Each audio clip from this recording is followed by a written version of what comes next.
Download now. CC Learning App. Hi all, welcome to Competitive Cracker. ഞാൻ Dhanya.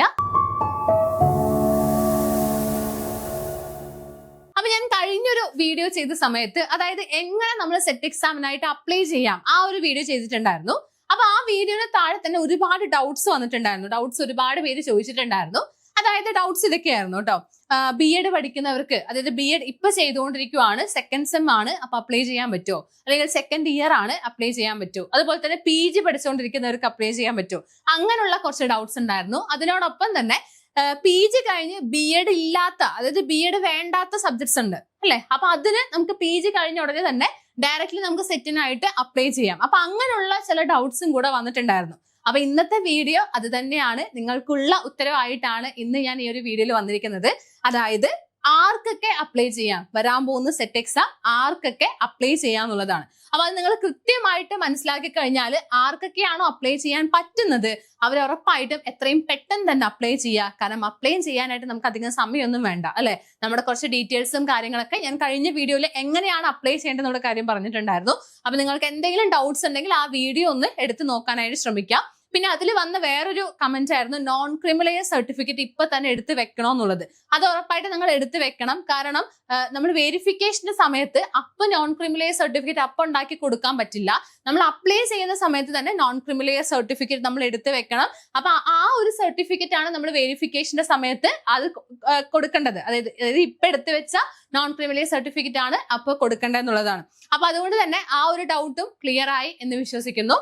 Okay, അപ്പൊ നമ്മുടെ CC learning ആപ്പിനെ കുറിച്ച് ആദ്യം തന്നെ പറയാം. നമ്മുടെ CC ലേണിംഗ് ആപ്പ് എന്ന് പറയുന്നത് നമ്മുടെ പ്ലേ സ്റ്റോറിലും ആപ്പ് സ്റ്റോറിലൊക്കെ അവൈലബിൾ ആണ്. അപ്പൊ ജസ്റ്റ് ഒന്ന് ഇൻസ്റ്റാൾ ചെയ്ത് നോക്കുക. നിങ്ങൾക്ക് യൂസ്ഫുൾ ആയിട്ടുള്ള ഒരുപാട് കാര്യങ്ങൾ നമ്മുടെ CC ലേണിംഗ് ആപ്പിൽ അവൈലബിൾ ആണ്. ഞാൻ എപ്പോഴും പറയുന്നത് പോലെ തന്നെ നമ്മുടെ റിസൾട്ട്, അതായത് കഴിഞ്ഞ നമ്മുടെ സെറ്റ് എക്സാമിന് റിസൾട്ട് വന്നതിൽ ഒരുപാട് പേര് നമ്മുടെ CC സ്റ്റുഡൻസ് തന്നെയായിരുന്നു. അപ്പൊ അതിന്റെ മീറ്റപ്പും കാര്യങ്ങളൊക്കെ കഴിഞ്ഞിട്ടുണ്ട്. നിങ്ങൾ അതിന്റെ വീഡിയോസ് ഒക്കെ കണ്ടിട്ടുണ്ടാവും എന്ന് പ്രതീക്ഷിക്കുന്നു. അപ്പൊ അത്രയും ഒരു സന്തോഷം തരുന്ന ഒരു കാര്യമായിരുന്നു ഈ ഒരു റിസൾട്ട് എന്ന് പറയുന്നത്. ഓക്കെ, അപ്പൊ അത് തന്നെയാണ് നമ്മുടെ CCയുടെ ഒരു വിജയം എന്ന് പറയുന്നതും. അതായത് നമ്മുടെ സ്റ്റുഡൻസിന്റെ റിസൾട്ട് തന്നെയാണ് നമ്മുടെ CCയുടെ ഒരു വിജയം എന്ന് പറയുന്നത്. അപ്പൊ നമുക്ക് ഓരോ പോയിന്റ്സിലോട്ട് കിടക്കാം. ഓക്കെ, ഓരോ പോയിന്റ്സിലോട്ട് കിടക്കാം. ഇത് വ്യക്തമായിട്ട് നമ്മുടെ LBS സെന്ററിൽ തന്നെ നമ്മുടെ ഈ കറക്റ്റ് അതിന്റെ ക്രൈറ്റീരിയാസും എലിജിബിലിറ്റീസും എല്ലാം അവൈലബിൾ ആയിരിക്കും. നിങ്ങൾക്ക് എന്തെങ്കിലും ഡൗട്ട് ഉണ്ടെങ്കിൽ നിങ്ങൾക്ക് അതും ഒന്ന് നോക്കാവുന്നതാണ് റെഫർ ചെയ്യാനായിട്ട്. അതായത് അതിൽ എങ്ങനെ അപ്ലൈ ചെയ്യാം, ഏത് ലിങ്ക് ആണ് യൂസ് ചെയ്യേണ്ടത്, ആപ്ലിക്കേഷൻ ഫീസ് എത്രയാണ് എന്നുള്ള കാര്യങ്ങളെല്ലാം അതിൽ അവൈലബിൾ ആണ്. അപ്പൊ നിങ്ങൾക്ക് അതും കൂടെ ഒന്ന് ജസ്റ്റ് ഒന്ന് ചെക്ക് ചെയ്യാം. അപ്പൊ കണ്ടീഷൻസ് ഓഫ് എലിജിബിലിറ്റി ആണ് ഞാൻ പറയാനായിട്ട് പോകുന്നത്. അപ്പൊ ആദ്യത്തെ കാര്യം, നമ്മൾ മെയിൻലി ഇപ്പോ മാത്സ് എടുത്തവരായിക്കോട്ടെ, ഫിസിക്സ് എടുത്തവരായിക്കോട്ടെ, കെമിസ്ട്രി എടുത്തവരായിക്കോട്ടെ, അങ്ങനെയുള്ള സ്റ്റുഡൻസിനെ സംബന്ധിച്ചിടത്തോളം ഈ PG ആൻഡ് B.Ed അല്ലെ, PG ആൻഡ് B.Ed കഴിഞ്ഞ സ്റ്റുഡൻസിന്റെ കേസാണ് ഞാൻ ആദ്യം പറയുന്നത് കേട്ടോ. PG ആൻഡ് B.Ed കഴിഞ്ഞ സ്റ്റുഡൻസിന് അപ്ലൈ ചെയ്യാനായിട്ട് സാധിക്കും. എന്താണ് അവിടെ ഒരു കണ്ടീഷൻ എന്ന് പറയുന്നത്?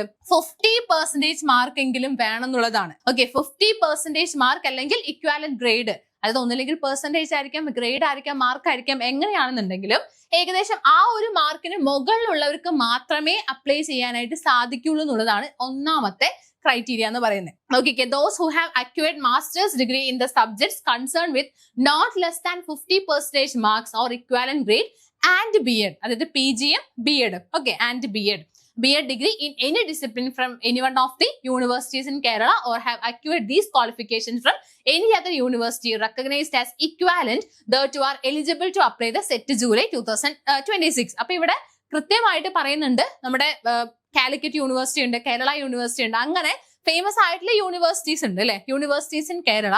അല്ലെങ്കിൽ നമുക്ക് ഇക്വാലന്റ് സർട്ടിഫിക്കറ്റ് കിട്ടുന്ന രീതിയിലുള്ള യൂണിവേഴ്സിറ്റീസ്, അതായത് ചിലവര് ഡിസ്റ്റൻസ് ആയിട്ടായിരിക്കും ചെയ്തിട്ടുണ്ടാവുക. ഒരുപാട് പേര് ഡിസ്റ്റൻസ് ആയിട്ടുള്ളവരും ഈ സെറ്റ് എക്സാമിനായിട്ട് അപ്ലൈ ചെയ്യുന്നുണ്ട്.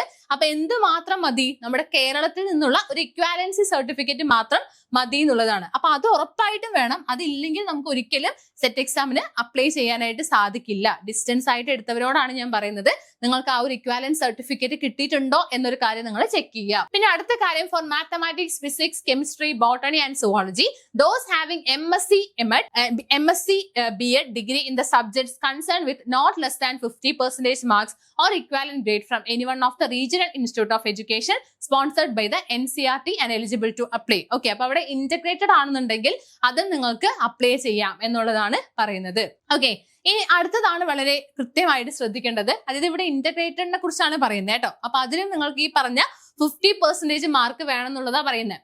ഇനി അടുത്തത് for the subjects anthropology, commerce, Gandhian studies, geology, home science, journalism, music, philosophy, psychology, social work, sociology and statistic candidates need not acquire B.Ed degree for applying for the state eligibility test. അപ്പൊ ആർക്കൊക്കെയാണ് B.Ed വേണ്ടാത്തത്?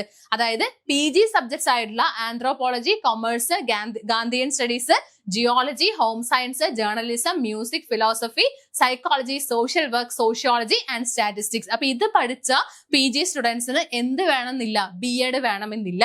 അവർക്ക് directly തന്നെ set എക്സാമിനായിട്ട് apply ചെയ്യാം എന്നാണ് പറയുന്നത്. Okay, അപ്പൊ ആ ഒരു കാര്യം പറയുന്നുണ്ട്. ഇനി അടുത്ത കാര്യം നോക്കിക്കേ, candidates who have acquired the DLED or TTC in Arabic, Urdu and Hindi but do not have B.Ed degree are eligible to apply for set July 2026 subject to relevant government orders. അപ്പൊ എന്താ പറയുന്നത്? അതായത് നോക്കിക്കേ, DLED അല്ലെങ്കിൽ LTTC in Arabic, Urdu അങ്ങനെയുള്ള നമ്മുടെ languages അല്ലെ, Arabic, Urdu, Hindi but do not have B.Ed degree, അങ്ങനെ ആണെന്നുണ്ടെങ്കിലും നിങ്ങൾക്ക് അപ്ലൈ ചെയ്യാം എന്നാണ് പറയുന്നത്. അതായത് അറബിക്, ഉറുദു, ഹിന്ദി. അപ്പൊ അവർ ഏതാണ് കഴിഞ്ഞിട്ടുള്ളൂ? DLED അല്ലെങ്കിൽ TTC മാത്രമേ കഴിഞ്ഞിട്ടുള്ളൂ. അങ്ങനെയുള്ളവർക്ക് എന്ത് ചെയ്യാം? അപ്ലൈ ചെയ്യാം എന്നുള്ള കാര്യമാണ്. ഇനി for the subjects biotechnology, those who have masters degree in biotechnology with not less than 50% marks or equivalent grade and B.Ed degree in natural science are eligible for applying set July. അപ്പൊ ഇതും കുറച്ച് doubts ആയിട്ട് വന്ന കാര്യമായിരുന്നു. അതായത് biotechnology എടുത്തവർക്ക്, okay, അതായത് ബയോടെക്നോളജിയിൽ PG ബയോടെക്നോളജിയും അവിടെ 50% മുകളിൽ മാർക്ക് ഉണ്ട്. ആൻഡ് B.Ed ചെയ്യാൻ പറ്റുന്നത് അവർക്ക് നാച്ചുറൽ സയൻസ് ആണ് അല്ലെ. നാച്ചുറൽ സയൻസിൽ B.Ed കഴിഞ്ഞവർക്കും എന്ത് ചെയ്യാം? അപ്ലൈ ചെയ്യാം എന്ന് പറയുന്നുണ്ട്. അതായത് PG ബയോടെക്നോളജി ആൻഡ് ഏതാണ് നോക്കിക്കേ, കണ്ടോ, biotechnology, those who have masters degree in biotechnology with not less than 50% marks or equivalent grade and B.Ed degree in natural science. അപ്പൊ അവർക്ക് നമ്മുടെ വരാൻ പോകുന്ന സെറ്റ് എക്സാമിനായിട്ട് അപ്ലൈ ചെയ്യാം എന്ന് പറയുന്നുണ്ട്. ഇനി candidates who have acquired the B.Ed degree in Hindi conducted by Dakshin Bharat Hindi Prachar Sabha are exempted for the requirement of producing the equivalency certificate as the degree has been recognized by the universities in Kerala. അപ്പൊ ഈ ഹിന്ദി എടുത്തവർക്ക് അറിയാൻ പറ്റും. നോക്കിക്കേ, Hindi conducted by Dakshin Bharata Hindi Prachar Sabha are exempted from the requirement of producing the equivalency certificate as the degree has been recognized by universities in Kerala എന്നാണ്. അപ്പൊ ഇതും doubt ആയിട്ടൊക്കെ കുറെ പേര് ചോദിച്ച കാര്യങ്ങളാണ്. അപ്പൊ അതൊക്കെ ക്ലിയർ ആയിട്ടുണ്ടാവും എന്ന് വിശ്വസിക്കുന്നു. ഇനി ഇവിടെ അടിവരയിട്ട് പറയുന്ന ഒരു കാര്യം ശ്രദ്ധിക്കുക, ഇവിടെ അണ്ടർലൈൻ ചെയ്ത് പറയുന്നത് നോക്കിക്കേ, candidates who have acquired their qualifications through correspondence courses or open universities which are not recognized by any one of the universities in Kerala are not eligible to appear for the set എന്നാ പറഞ്ഞത്. ഞാൻ നേരത്തെ പറഞ്ഞതുപോലെ തന്നെ ഇപ്പൊ open യൂണിവേഴ്സിറ്റീസിലും distance ആയിട്ട് എടുത്തവരൊക്കെ ഉണ്ട്. പക്ഷെ അവർക്ക് കേരളത്തിൽ നിന്നുള്ള ഒരു ഇക്വാലൻസി സർട്ടിഫിക്കറ്റ് കിട്ടിയില്ല എന്നുണ്ടെങ്കിൽ അവർക്ക് ഒരിക്കലും സെറ്റ് എക്സാമിനായിട്ട് അപ്ലൈ ചെയ്യാൻ പറ്റില്ല എന്നാണ് പറയുന്നത്. സോ അത് വളരെ ഇമ്പോർട്ടന്റ് ആണ്. ഈ ഇക്വാലൻസി സർട്ടിഫിക്കറ്റ് കിട്ടുന്ന യൂണിവേഴ്സിറ്റീസിൽ മാത്രം PG എടുക്കുക, അല്ലെങ്കിൽ അത് എങ്ങനെയെങ്കിലും മേടിക്കുക എന്നുള്ളത് കേട്ടോ. എന്നാൽ മാത്രമാണ് നമുക്ക് എന്ത് ചെയ്യാൻ പറ്റുള്ളൂ? നമ്മുടെ സെറ്റ് എക്സാമിനായിട്ട് അപ്ലൈ ചെയ്യാനായിട്ട് സാധിക്കുള്ളൂ. ഇനി അടുത്തത്, candidates who have acquired their master's degree with the minimum required marks for eligibility to apply for SET and are undergoing the final year courses for B.Ed degree are eligible to apply for the test. അതായത് ചില students എന്ത് ചെയ്തിട്ടുണ്ടാവും? PG കഴിഞ്ഞിട്ടുണ്ടാവും, then ഇപ്പൊ B.Ed പഠിച്ചുകൊണ്ടിരിക്കുന്ന കുട്ടികളുണ്ടാവും അല്ലെ. അപ്പൊ PGയിൽ ഈ പറഞ്ഞ മാർക്സ് ഒക്കെ ഉണ്ട്.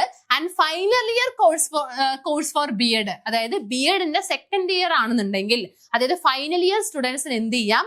ഈ സെറ്റ് എക്സാമിനായിട്ട് അപ്ലൈ ചെയ്യാം. അതായത് PG കഴിഞ്ഞ് B.Ed പഠിച്ചുകൊണ്ടിരിക്കുന്ന കുട്ടികളാണെന്നുണ്ടെങ്കിൽ PGയിൽ ഈ 50% മാർക്കും ഉണ്ടെങ്കിൽ, B.Ed സെക്കൻഡ് ഇയർ ആയിട്ടുണ്ടെങ്കിൽ, ഫൈനൽ ഇയർ ആയിട്ടുണ്ടെങ്കിൽ അവർക്ക് എന്ത് ചെയ്യാം? സെറ്റ് എക്സാമിനായിട്ട് അപ്ലൈ ചെയ്യാം. ആൻഡ് നേരെ തിരിച്ചും, അതായത് B.Ed കഴിഞ്ഞു, ഇപ്പൊ ഡിഗ്രി കഴിഞ്ഞിട്ട് നേരെ B.Edലോട്ട് പോകാലോ അല്ലെ. അപ്പൊ B.Ed കഴിഞ്ഞു, B.Edൽ 50% മുകളിൽ മാർക്കും ഉണ്ട്. അത് കഴിഞ്ഞ് ഇപ്പൊ PG സെക്കൻഡ് ഇയർ ആയിട്ടുള്ള സ്റ്റുഡൻസിനും എന്ത് ചെയ്യാം? ഇതിനായിട്ട് അപ്ലൈ ചെയ്യാം, സെറ്റ് എക്സാമിനായിട്ട് അപ്ലൈ ചെയ്യാം എന്നാണ് പറഞ്ഞത്. ഇനി നോക്കിക്കേ, such candidates must submit a declaration to this effect countersigned by the principal of the institution. അപ്പൊ എന്ത് ചെയ്യണം? ആ ഒരു പ്രിൻസിപ്പളുടെ സൈന് വേണമെന്നാ പറയുന്നത്. Final year PG or B.Ed candidates should pass their qualifying examination with the minimum required marks within 1 year from the date of the publication of the result of the state eligibility test. Failing which they shawl be treated as disqualified. അതായത് വേറൊരു കണ്ടീഷനും കൂടെ ഉണ്ട്. നമുക്കറിയാം second ഇയറിലാണ് ഈ ഒരു exam എഴുതാൻ പറ്റുന്നതെന്നുള്ളത്. അപ്പൊ within that months അല്ലെ, ആ ഒരു മന്ത്സിനിടയിൽ, അതായത് ശരിക്കും ആ ഒരു സെറ്റ് എക്സാം എഴുതി കഴിഞ്ഞ് ആ വർഷത്തോടുകൂടെ നമ്മുടെ PG അല്ലെങ്കിൽ BEd പാസ് ആയി കഴിഞ്ഞാൽ മാത്രമേ, എത്ര പെർസെന്റേജ് വേണം, 50% മുകളിൽ പാസ് ആയി കഴിഞ്ഞാൽ മാത്രമാണ് ഇത് എന്താവുള്ളൂ, ഈ സെറ്റ് അംഗീകരിക്കപ്പെടുള്ളൂ. അല്ലെങ്കിൽ എന്താവുന്ന പറയുന്നത്, ഡിസ്ക്വാളിഫൈഡ് ആവും. അത് സെറ്റ് കിട്ടിയിട്ട് കാര്യമില്ല, ആ PG അല്ലെങ്കിൽ BEd അവിടെ കംപ്ലീറ്റ് ചെയ്തിരിക്കണം. അതും ആ ഒരു 50% കംപ്ലീറ്റ് ചെയ്തിരിക്കണം എന്നാണ് പറയുന്നത്. അല്ലെങ്കിൽ എന്താവില്ല, അവിടെ ക്വാളിഫൈഡ് ആയിട്ട് കണക്കാക്കില്ല, ഡിസ്ക്വാളിഫൈഡ് ആവും എന്ന് പറയുന്നുണ്ട്. അപ്പൊ ഇത്രയുമാണ് നമ്മുടെ എലിജിബിലിറ്റി ക്രൈറ്റീരിയാസ് എന്ന് പറയുന്നത്. ഇപ്പൊ നിങ്ങൾക്കൊരു ധാരണയായിട്ടുണ്ടാവും ആർക്കൊക്കെ അപ്ലൈ ചെയ്യാന്നുള്ളൊരു കാര്യത്തിൽ ഒരു ധാരണയായിട്ടുണ്ടാവും. അപ്പൊ ഇനിയും വൈകിക്കാതെ May 22 വരെ ഒന്നും കാത്തിരിക്കാതെ എത്രയും പെട്ടെന്ന് തന്നെ നിങ്ങൾ അപ്ലൈ ചെയ്യാനായിട്ട് ശ്രമിക്കുക.